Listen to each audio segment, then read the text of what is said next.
So in this video, I'm going to teach you how you can take these sort of lists and turn them into a visually interesting slide for your audience because you want to communicate with impact. What I'll do in this video is first, I'll look at the existing slide, what we have available, and then secondly, I'll look at the redesigned version to show you a little bit the thought process and how I would approach this as a slide designer. So here we have the current slide. Now, a few things that we have is, first of all, we have the title up front, and then we have the 10 different bullet points put on the left. Then there was some room left on the slide, so the logos were put on the right side without too much interactivity between one and the other. If you know the logos, you can connect them, but otherwise you're kind of lost. So the downside of working like this is that you have a lot of text here or a lot of content, and then we have so much room here where we don't really add too much value. So we're losing a lot of screen or slide real estate that is not being used. So what we're going to do is we're going to redesign this and we're going to use the same elements, but structure it in a nicer way. So it's very clear that we have 10 different ones and we give it a nice space.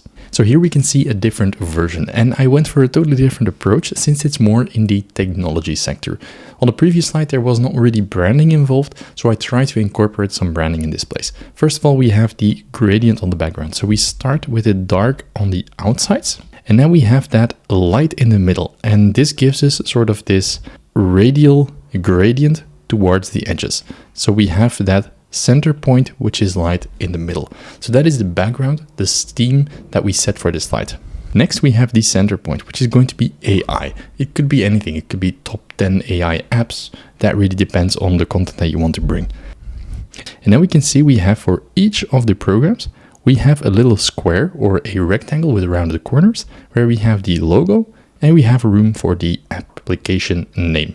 And that I've repeated multiple times and always connected it back to that center AI point. So we can see we give a lot of room to all the different applications and they sort of revolve around the center AI. Now, one of the benefits if we do it like this and we get those 5 parts on the left, 5 parts on the right, you see how much screen real estate we're using for those bullet points, and we didn't have that in the first slide. They put everything on this one box. So we want to avoid that and we really want to pull it open to the slide. Then we have that gradient in the back, which sort of focuses our attention naturally towards the center. And that's where we put our main point or the center AI or the question. You could work with that. And then at the end, so your eye naturally goes to the center here, and then it goes towards the applications. So that's what we want to achieve with this sort of design. Now for the details, what I've done is I've added a gradient on this box. So this is a rounded rectangle of which I've added 2 elements. First of all, you can see the outline. So if you look here, you see the outline, which is a lighter version. So also that a gradient on the outline with lighter version on the top here and a darker version here on the other side. And then within this, the box itself, I have a gradient from dark to light. And that's how you get this really cool effect.